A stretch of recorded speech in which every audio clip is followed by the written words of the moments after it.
Introduction to Philosophy, Lecture 14. Blaise Pascal was a French physicist, mathematician, and philosopher. Our text provides a selection from Pascal's work that was published posthumously under the title Thoughts. Pascal's wager isn't necessarily like many of the arguments in philosophy of religion, in that it isn't attempting to prove a metaphysical conclusion, like God exists. Pascal's wager is from a different set of arguments that are intended to show that faith is compatible with reason.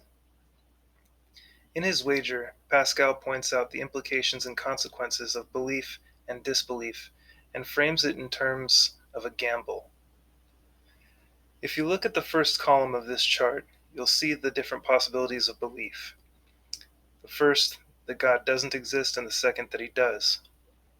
In the first row, you'll see the different possible facts. Again, that God doesn't exist, or that he does.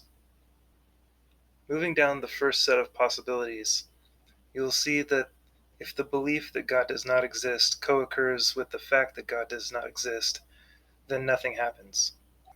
Likewise, if you believe that God does exist, but it turns out to be the case that he doesn't, again, nothing happens.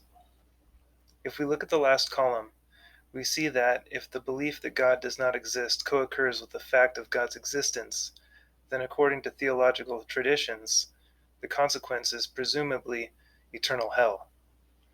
However, if we look at the last possibility, that we believe God exists and God in fact exists, then we gain eternal paradise in heaven.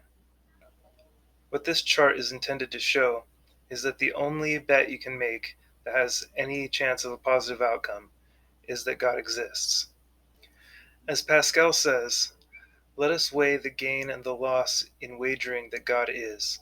Let us estimate these two chances. If you gain all. If you lose nothing. Wager then, without hesitation, that he is.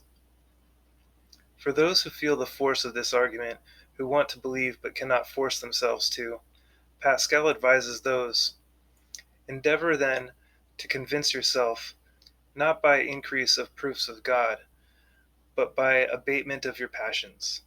You would like to attain faith, and do not know the way. You would like to cure yourself of unbelief, and ask the remedy for it. Learn of those who have been bound like you, and who now stake their possessions. These are people who know the way which you would follow, and who are cured of an ill of which you will be cured. Follow the way by which they began, by acting as if they believed, taking the holy water, having masses said, etc. Even this will naturally make you believe, and deaden your acuteness. In short, Pascal is advising that we fake it until we make it, before he concludes, now, what harm will befall you in taking this side? You will be faithful, humble, grateful, generous, a sincere friend, truthful. Certainly, you will not have those poisonous pleasures, glory and luxury, but will you not have others? I will tell you that you will thereby gain in this life, and that, at each step you take on this road, you will see so great certainty of gain, so much nothingness in what you risk, that you will at last recognize that you have wagered for something certain and eternal, for which you have given nothing.